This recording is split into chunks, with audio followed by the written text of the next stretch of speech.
Welcome to Intentionalist podcast. In today's episode, episode 3, we are going to discuss the different transition a woman go through, both in her career and life. And my today's guest is a best friend of mine, somebody that I've known for the past 5 years. 5 years for now. Like that. Yeah. Someone who have gone through career growth, business growth, personal growth.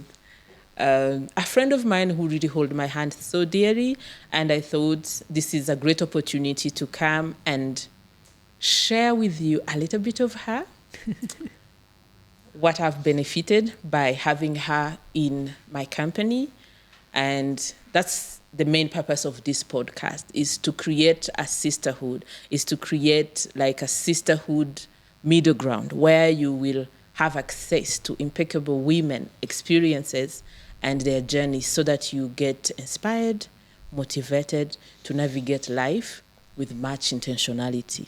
So welcome to our podcast. Thank you for having me. I'm excited for our conversation today. She's Mrs. Danielle Anderson. Yeah, Miss. Mm-hmm. Yes, thank you. So tell me a little bit about yourself. Well, I don't like introducing you so that I reduce some great spices. Yeah.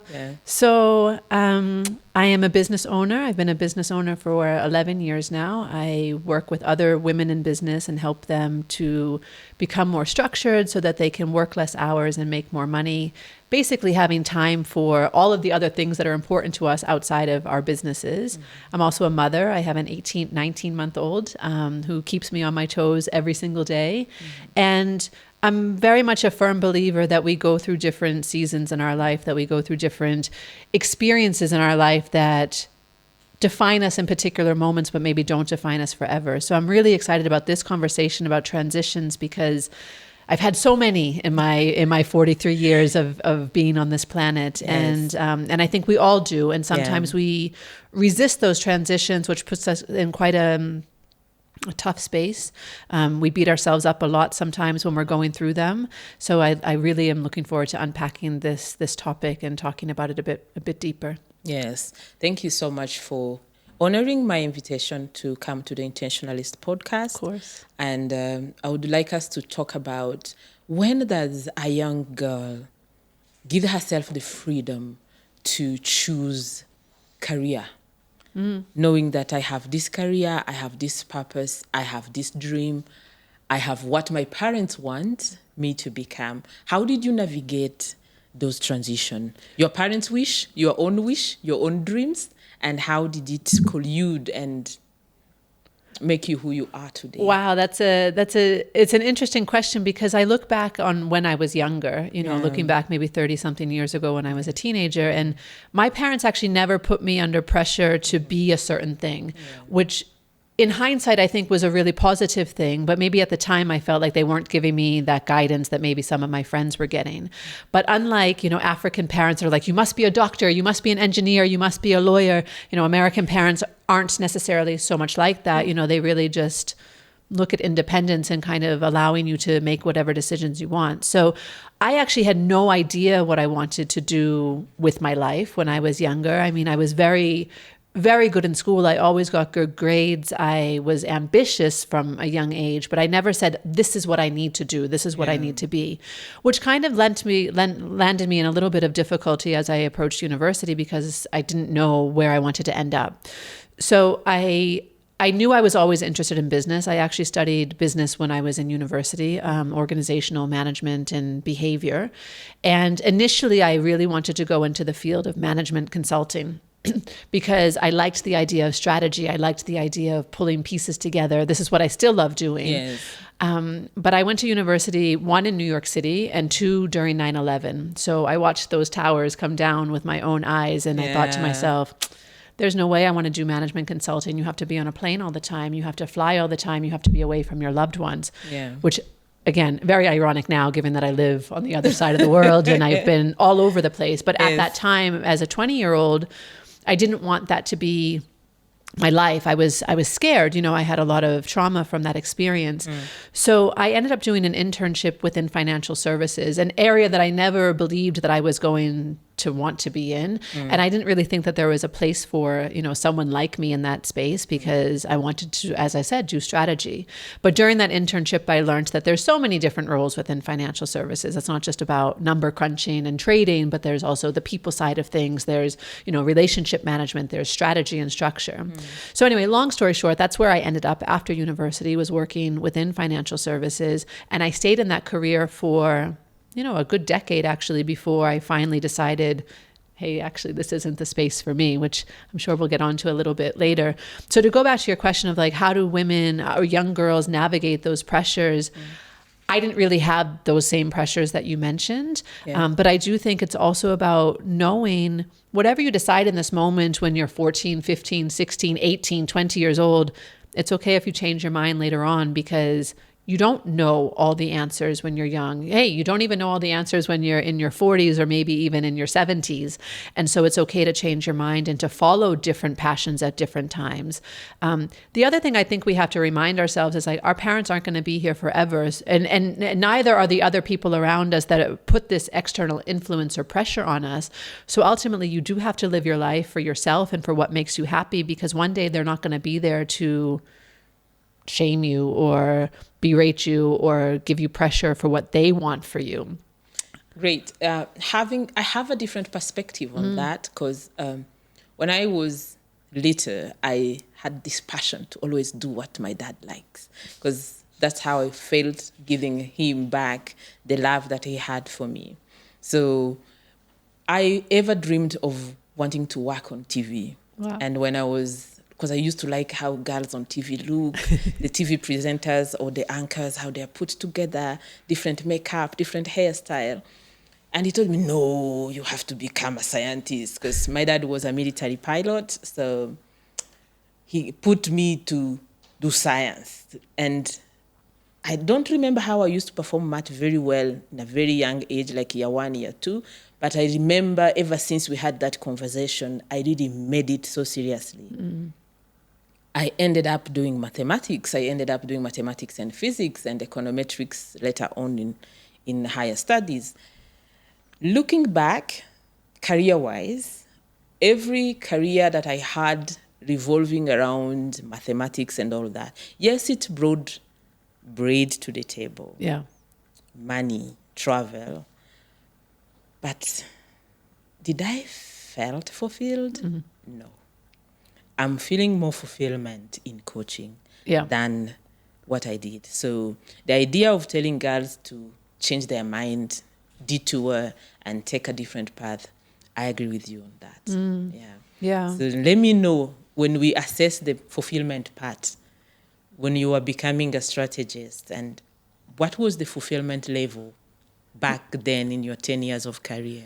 Yeah, so same as you, it was making great money. Yeah. I had the opportunities to travel the world, not just through work, but also just because I had money to do so, right? Yeah. So as I mentioned, I started in New York City. I transferred with my company to London.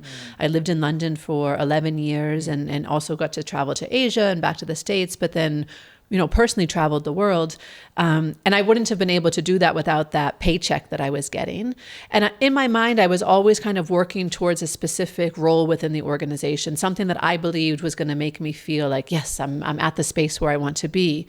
And when I finally got there, I hated it. I hated everything that came with it. I hated the bureaucracy. I hated the backstabbing. I hated the pressure. I hated just the whole vibe of everything once I was there, right? And I was like, oh, okay, now what? Because my whole career I've been working towards this position. So I had the fulfillment in terms of the cash, right? That was there. And I had the fulfillment in terms of the accolades and the recognition, because I was very well regarded in my industry. I was always a top performer. I was always getting, pay rises and promotions and more responsibilities that, I became a VP before I was 30, which was not something that was very common. But those things weren't enough when I was working 10, 14-hour days sometimes every day. I was burning out. I remember one time I fell down in the tub because I was taking a shower and I fell in the tub because I was just so tired and weak from all of the work that I was doing, So I didn't feel that fulfillment. And there was a conversation that I was having with a former boss of mine. We were out for breakfast one morning, and he said to me, he's like, yeah, I think I'm going to do this until I retire. And I looked at him and I was like, I can't, like, I can't do this for the next 30 years. I can't be in the space for the next 30 years. And that was the big light bulb moment for me of like, you have to try really something different. Yeah, you have to get out. This isn't it, you know? And I had no idea what it was. I had no idea what I wanted to go into instead, but I knew that couldn't be my life for the next 30 something years, that there had to be more to it. Could we say the first sign of knowing that it's your time to transition start by the huge frustration of feeling like there's no fulfillment at all, regardless of the paycheck, regardless of the accolades, regardless of any other physical, tangible glory? Yeah. Whenever there is no fulfillment from the heart, it's your number one indicator? Yeah, I think also just, you know, dreading Sunday nights. Like I'd get to Sunday night and be like, I have to go back there tomorrow. I have to wake up in the morning. I have to do this all again. And just feeling that dread of, oh gosh, like, that's it. You know, I think that's a big wake up call in anything, whether it's career or personal, when you're feeling that dread all the time of like, even later in my marriage, that dread of like walking into the house, right? That's when I knew also of like getting out of my marriage, like just that feeling of just discomfort, you know, there's not just the fulfillment part, but also like the physical and mental discomfort that comes along with it. Yes. Can you also talk about the other side, how that kind of social pressure, or let's say commitment pressure, because you're committed to deliver to a certain extent, and there is other obligation that you have toward your family, toward your marriage, toward your social circles. How does that element of having or lack of alignment between you and your career affect the rest of the relationships? Yeah, interesting. I mean, I was in a very different position then, right? I didn't have a child, so of course my priorities were very much about me and also my husband at the time. And we were, you know, young and carefree and wanting, again, to travel the world and to do all these things. And the money was helpful for that. So I didn't really feel so much that social pressure that maybe you're expressing that I'm sure everyone else is feeling, you know. But I think it's about understanding, what are those commitments that I have? How much do those commitments cost, right? And how do I then make up maybe that revenue somewhere else or that paycheck somewhere else so that I can still cover those commitments that I have to other people without it necessarily being in that particular job or industry that you're in before? So just having that awareness of what commitments do I have, right? And where do they come from? Are they my own beliefs of commitments? Or is someone putting pressure on me to feel like this is a commitment?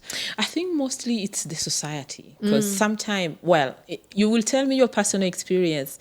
In my opinion, grown as an orphan and thinking that I have to work hard for me to get whatever I have to get. I have to bring something to the table to feel justified to sit on that table. It gave me the courage to overlook any other thing and just focus on the check. It doesn't matter if I'm bringing it from the tunnels. It doesn't matter if I'm bringing it from the normal ways. What matters is I have to make it. And that never gave any room for grace toward my own feelings, my own settlement, boundaries, and maybe even negotiate less, because you're scared that I have to bring something at the end of the day. I have to bring something at the end of the day. By the time I was employed, I was already a parent. So I have to have milk. I have to have diapers. I have to have school fees for myself because I was still at the university. I have to. So the circumstances and situations really did not allow me to align and work by my purpose. I had to respond a certain, like managing by crisis, if I can call it like that. Yeah, managing by crisis, other than going into life, directing it, giving it a direction. This is the life that I want. And I think many people here are still in this rant to always think you are there to respond to circumstances instead of aligning life toward how you want to channel it. Yeah. Transitioning to you, did it allow that freedom to live by your terms? Yeah, I mean, definitely. And I think, you know, looking back, I saw a lot of people around me also getting into the space of transition, particularly in their early 30s. And I don't know now if younger generations are different and they're going through this experience earlier Much than we younger, did. yes. But I think our generation, you know, like I said, I'm 43, so I'm like on Myself the cusp too. of like Gen X and millennial. Yeah. But, you know, I think that in our generation, that was something that was very, very common. Yeah. When people got into their 30s, they'd be like, really? Is this it? Like there has to be something more. So I hope people are seeing this earlier than they used to. But I share this because maybe it's just that we don't have the confidence in our 20s to say, no, this is what I stand for. Maybe we don't even know, right? Yes, Maybe we don't true. know ourselves enough to say, this is who I am, this is what I stand for, these are the boundaries that I want to create. And so it does become a little bit difficult to stand up for those things that you mention. But I think if you do need to be in a position for an extended period of time because you have school fees to pay, or you need to pay for, you know, milk and diapers and those whatnot, just again, having that awareness of this is why I'm doing what I'm doing for now, right? And to make an exit plan. I want to do this for the next 5 years so that I can earn enough money to do X, Y, Z. And then after those 5 years, then I'll make this transition. It's okay to postpone transition. It doesn't always have to happen in that moment. But being aware that that's why you're doing it, I think gives you that element of freedom because you get over this kind of stuckness, this frustration of like, okay, yes, I'm frustrated. Yes, I don't really love my job, but it's a means to an end. And this is what the end is. I like the last point that you mentioned. You can always postpone transition, but you really need clarity to know the roadmap to create an exit plan. Can you tell us more about that? If I was to transition in my young age, what are the clear milestones do I have to have coming to your business? Yeah. What could be my stepping stones Yeah. when I want to transition from either a career transition or a life transition? What are the key points and key elements an elevating woman really need to mind? Good question. I'm not always good at planning out my transitions. Of course, transitions also sometimes surprise us, right? Yes. So we don't always have the luxury of planning them out. I often just like get fed up and just go, right? So when I left my career, I knew I wanted to leave, but I didn't know what I wanted to do instead. Yes. And I literally just left and then figured it out as I went. But the benefit that I had in that time was that I had money in the bank to keep me going, right? So I think one stepping stone is definitely when you're Emergency making that fund? plan, Having an emergency fund? not just an emergency fund, but also like it's emergency plus, right? It's emergency plus lifestyle. So Yes. if you know that you want to make a transition, in my example, going from career into business, I had more than 6 months of my living expenses in the bank before I even stepped out of my employment. And that took the pressure off of having to figure it out quickly, right? So that emergency plus fund of just having that cash that's there so that you're not stressing about where the money's coming from. I think also while you're in a position of comfort or safety in employment, even if it's a horrible place to be, like if you know that, okay, this is the job that's required of me, this is the paycheck that I'm getting, to then start that experimenting of what is it that I want to do instead. So if you're looking to transit into a different type of employment, maybe it's even in the same industry, but looking for a different opportunity, a different company, a different position, do your research, start having conversations with people, network, build up your network and build up those personal relationships and understand, is this really the right move for me? And the more that you can put the word out there, I think the better. Let me go back to when I was transitioning from New York to London. I was in the same company, but I was changing positions. Yes. I told everybody that I knew, I want to move to London. If you hear of an opportunity that's available, please let me know, or please introduce me to the hiring manager. And that's exactly how 6 months later, I ended up moving to London. You have to let other people know your intentions, and not everybody, right? Don't tell everyone. If you know that someone's going to, poo-poo on your idea and be very negative and just give you bad vibes or talk you down or place their fears into you, that's not the right person to confide in. But do talk to people who are in positions that you aspire to be in, or in companies that you aspire to be in, so that you can start to understand a little bit more about what the lay of the land looks like and how you can maybe step into that space. So I think having that sort of plan of like, who do I need to build into my network in order to make this transition easier? And doing that experimentation by having different conversations, trying out different things whilst you're in the safety of your existing position. I think those are two key things, is really the finance and the network. Yes, I understand that. I would add maybe another element that I really learned from you. When I was venturing myself into coaching, I never had a clear roadmap exactly of what I want and how to restructure my pricing points, my working schedule. It is so funny that how many people quit the employment to be self-employed and end up donking themselves. You know what I'm talking about. I know you know. You say, oh, I'm tired of 9 to 5, I'm tired of 8 to 5. But the first 2 years of my coaching, because I was one-man army, I was doing marketing, content creation, module, speaking about it. So sometimes an idea comes when you're showering, you have to jump up and note it down. So you end up overworking yourself. Definitely. And because you have made that tough decision to switch, there is no room for error. Yeah, we don't give ourselves that grace. Yeah, that grace. I can't fail. I can't fail. Yeah. And then the more you push yourself, the more burnout you're bringing in. And I believe the more even bad energy you are emitting because you're so eager to win. When I was, I think in 2021, 2022, I was in that rant. And now that after getting my accreditation as an international coach, I said, now I have figured out, I have invested in this certification. I need to refine my offer, but not in a manner that is going to give me more clients, but in a manner that is also going to create more room for myself, more room for the things that I switched career for in the first place. Yeah.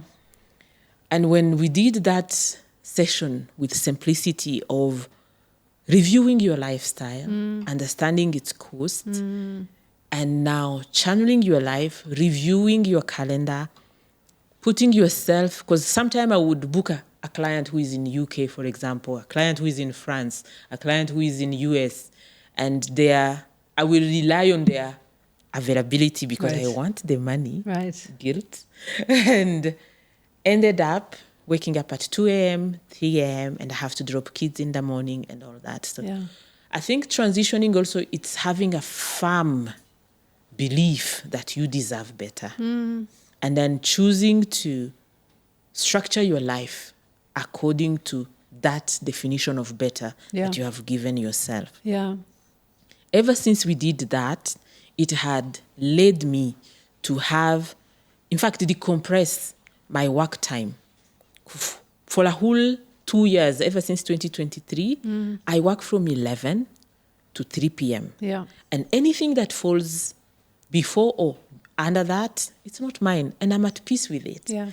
But it takes that really big mental fortitude. Can you talk about that? Because you're the queen of boundaries here. I am now, but I also was not the queen of boundaries for a long, long time. You know, I started my business in 2013, and similar to you want to make it work. You're hustling, you're working hard. This was like the era of team no sleep. I remember one of my really good friends telling me. And it, you know, I worked really hard. I think initially in those first couple of years, the best boundary that I had was my husband, actually, because my husband would come home. I worked from home. My husband would come home from work at, let's say, 6 p.m.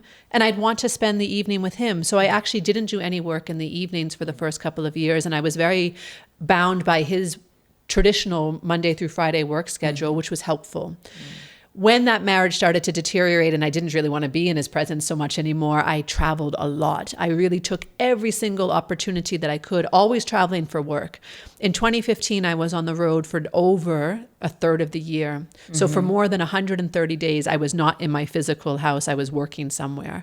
And burnout was a real thing. I remember I developed like these spots on my spine that were kind of like a tree shape. And the doctor was like, you're stressed. That's what's causing it. He's like, there's no other reason for these things. It's like your immune system is is fighting against you, basically. The, you need the to stress take, compounds. yeah, right? you need to take a step back. And so I didn't have those boundaries. And, eventually I left that relationship. I left the UK. I came here to Kenya and restarted my life and also my business. Yeah. And those first couple of years here in Kenya, the same thing. I was hustling really hard. I was saying yes to all these different opportunities as I was trying to find my feet and grow my business over again. Yeah. I also had a second business at the time that was taking up a lot of time and capacity.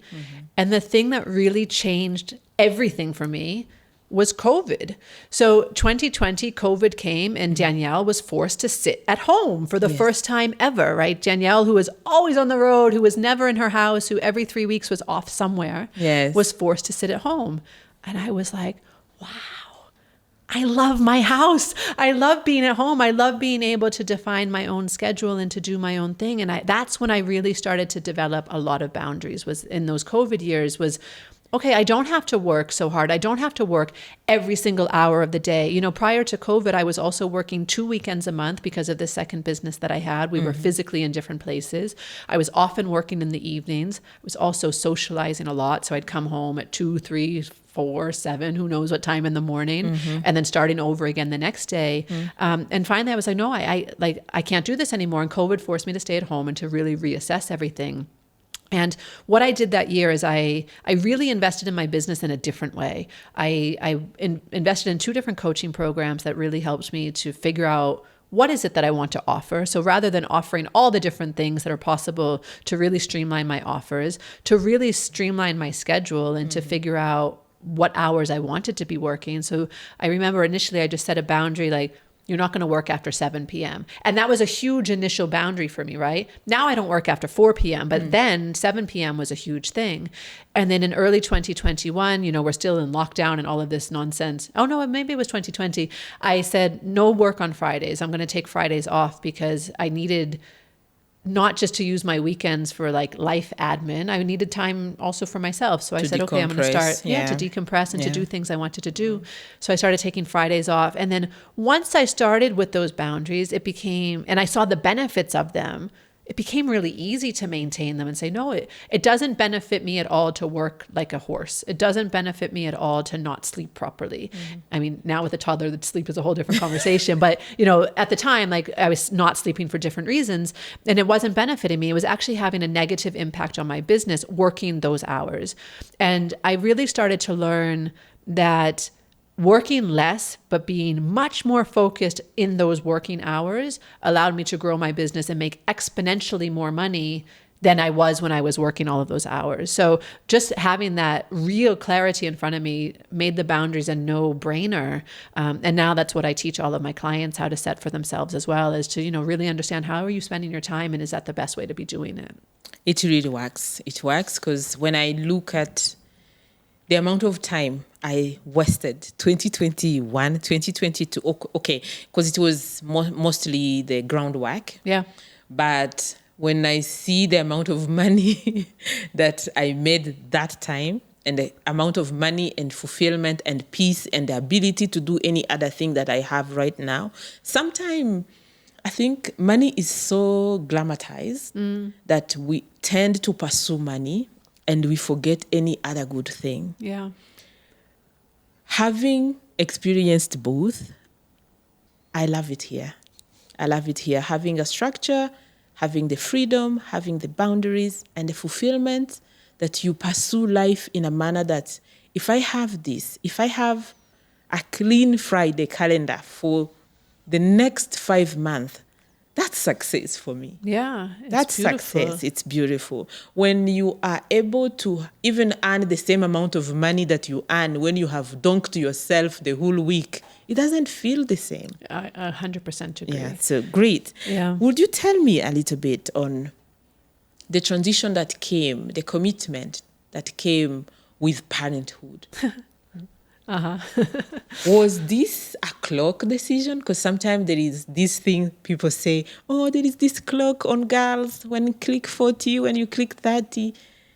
What happened? Yeah. It's funny you say this clock thing. So my whole life, I I don't want to say it like this. I never really cared about being a mom, right? I never Yeah. really thought that, oh, that's something I must do with my life. And if I don't do it, I'll feel unfulfilled. Less fulfilled. And I know some women do have that position. I was never her, right? I was always like, okay, if it happens, it happens. But I was never even intentionally pursuing for it to happen.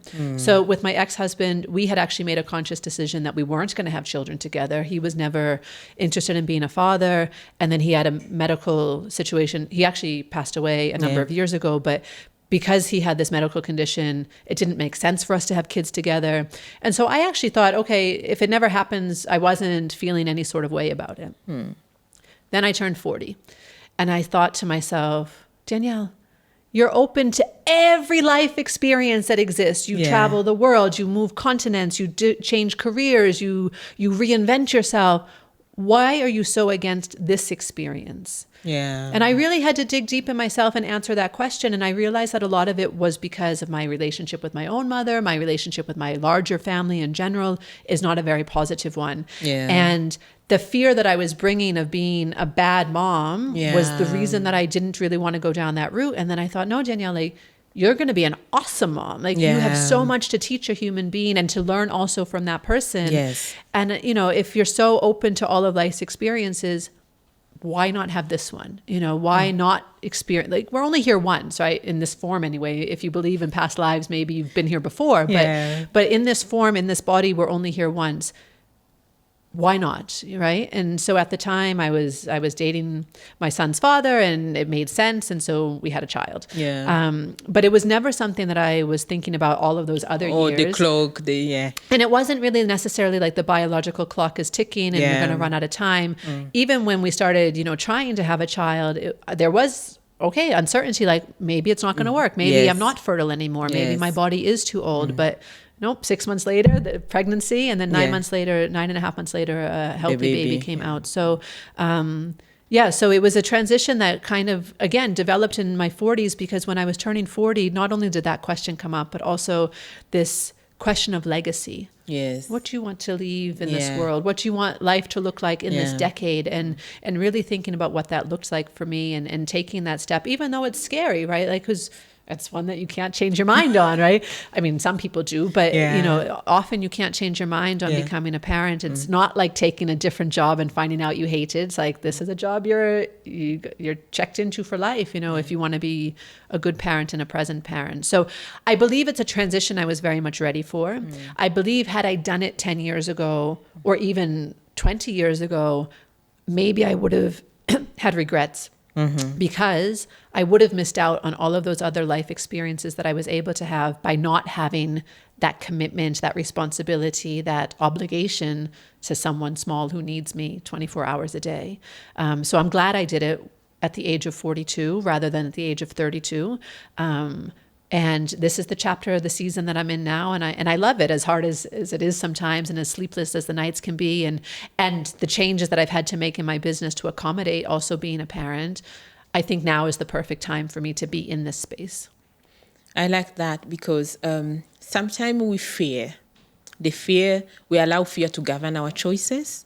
And we think, maybe I will do this when I'm much at ease, when I'm much financially stable, when I'm much in a space where I have enough support system.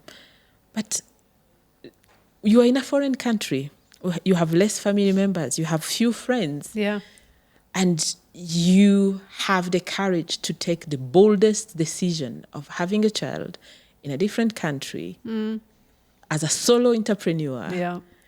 That's Danielle for you. Yes. I make some big decisions. Yes. And this is something that really women need to normalize, that it's okay to take those strong decisions, bold decisions, following your intuition and figuring out later. Because when we are limited by perfectionism or having all the plans set in front of us, it is a masculine approach because you want to go when everything is set. If you allow yourself to be in your feminine side and flow with life and flow with opportunities as they roll and just play your readiness card and your presence card, everything opens up and roll toward your favor. And let's not forget that even if we have all the plans in the world and everything seems perfect, like that, it can change, right? Our plans are just our imagination, Yes, right? They sure. don't necessarily come to fruition ever. And so you say, going with the flow is so important. So important. And it's a necessary part of life. There is something in you that I have really admired so much. When you write that email and say, hey, I'm taking a sabbatical leave for my sanity to figure out parenthood, there is this vulnerability that comes with it, but it's so genuine, and that is not so common in many people. If you really want to live an intentional life, it's very important to be very clear and communicate your intentions to whoever is there to relate to them. Yeah. But I find that very inspirational Thank as you. a solo entrepreneur to say, hey, I have got this new human being in life. I've never been a mother before. I need to figure out certain thing. This is my priority.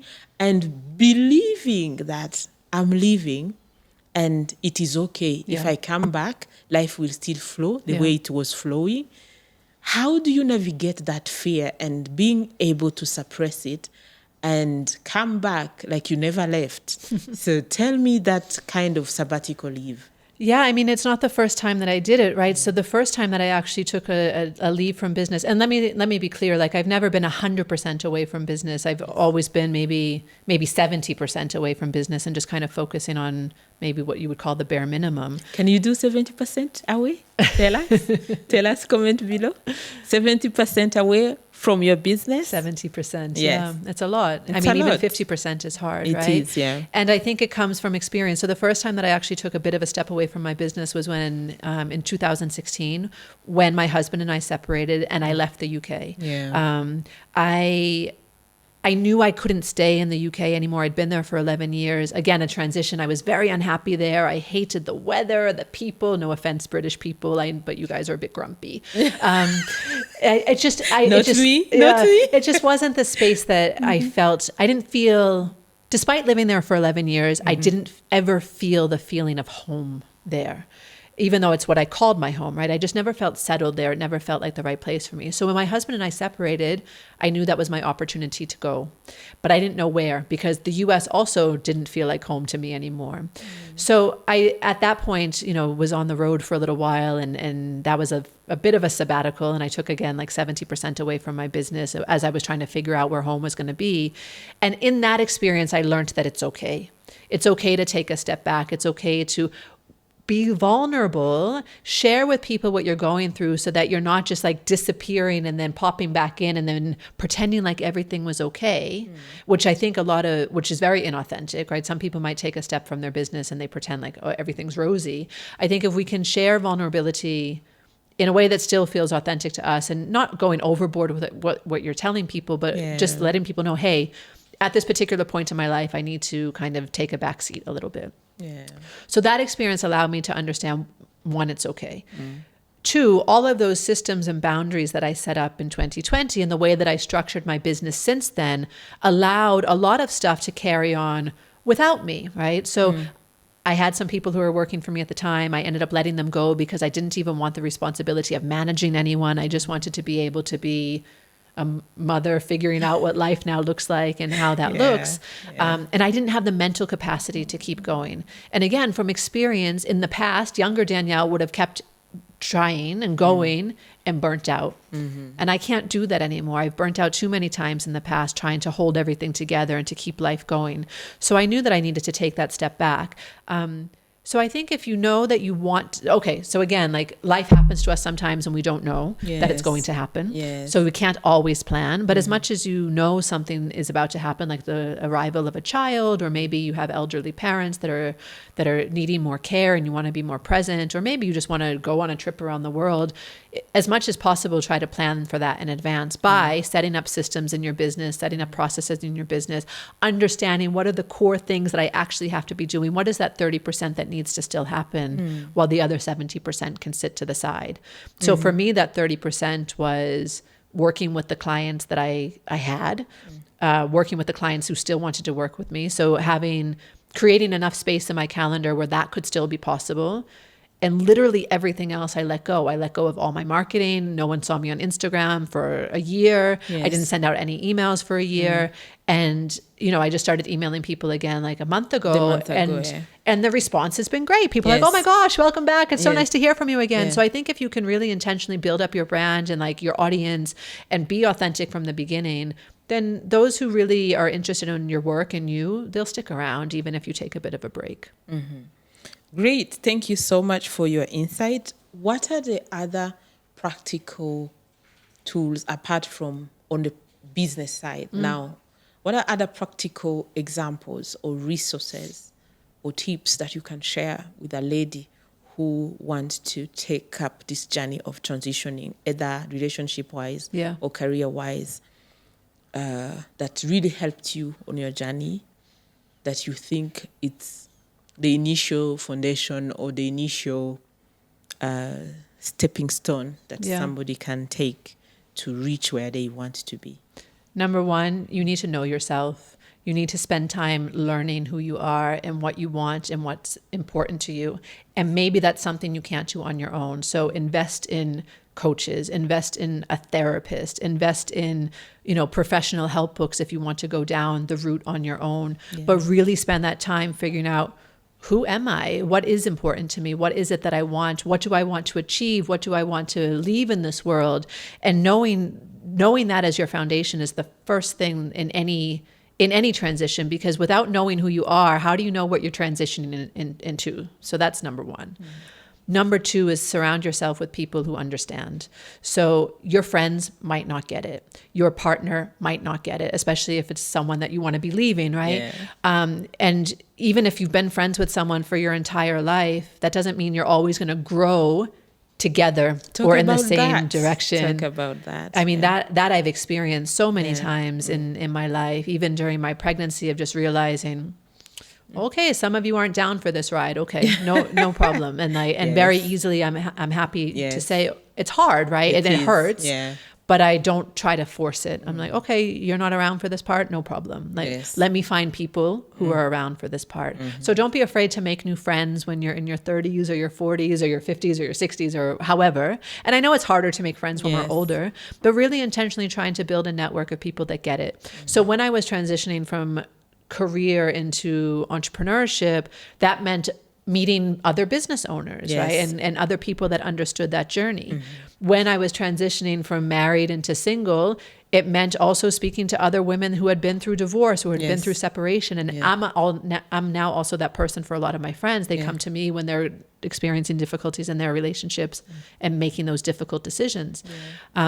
So go to people who are not going to judge you for the decision that you make, who are not going to place fear in you. As I mentioned earlier, like some people around us will just project their fear because they would never take that step. They would never do that thing. They would never move across the world several times and have a child in another country, another continent. Those are things that they wouldn't do. So they put that fear onto you. Try to find the people that aren't going to put that fear on. When you're becoming a mother, meet other mothers. And I'm not a huge fan of like the moms groups and any of that, but I do have even not just new, but like looking at my relationships with my friends in a different way. And now conversations are more around children or, the difficulties of navigating motherhood and parenthood and sleepless nights and toddler tantrums and all those things that come with it. So that's definitely number two, is just finding other people who get it. I think those are the two most important ones. And maybe number three is just having the courage to try. You can usually always change your mind. Like if something isn't working out, if you feel like it's not going in the direction that you anticipated, you can usually change your mind and try something different, or even indeed go back to what you were doing before. Hey friends, you had it all. If you are in a rant and looking forward for ways to now transition, creating and have more clarity about your lifestyle, about your life, about your career trajectory, about your growth as a person, making huge decisions that are going to impact your life in the future, she has pointed down, have the clarity of who you are, rediscover yourself if you need to, invest in knowledge, invest in knowing who you want to be, who you want to become, where you want to go, what it is going to take you. Assess if you have those drivers that are going to take you normalize losing some people on the way, and be willing to create good bonds with other people that you would find along the way. In my coaching, I call that creating your new window of existence. Your new window of existence that has your clear values, your clear vision, your clear standard, your clear boundaries, and anybody who is not aligning with that window of existence, she's not part of it. And being okay with that particular decision, and now go to start nurturing good relationships within your window of existence, is the best way you can use to transition in your life. And I can only tell you to come back again and watch other episodes, because we are going to go deep into intentionality, into every decision that we make. Thank you so much, Thank Danielle. you, Alice. Thank you for sharing your deepest part and path of your life, your different transition as a girl, as a married woman, as a divorced, as a widow, Yeah. and then now as a mother, as an entrepreneur. Thank you so much. This was so much different layers of a woman in her different situation, and you have excelled. The moment I met you, you have already chopped off all those other hard layers. I met really the most feminine part of you, the most relaxed part of you, and it has created good inspiration into holding in there as you're on your infant stage of business, when you don't know exactly the next step. I would like you to speak more about what you do. Sure. And where people will find you, which kind of guidance that you offer to business owners, Yeah. so that they can be able to seek for your help. Thank Because I you. believe every woman who is on this path of becoming intentional, not only on their life, but also for their business, really need the Danielle in her life. But leave some room for me. Don't take her away from... Thank you for that opportunity. So, as you mentioned, and I'll speak to the camera. So I work with women in business who are at different stages. So if you are an early stage business owner and you're still trying to figure out what are you doing and who are you selling to, and you feel like you're juggling all the plates but not really making any progress, then the best program for you is one called Simplicity. Simplicity is a 6-week self-study course where it takes you through the foundations of your business and really gives you that clarity of how to grow.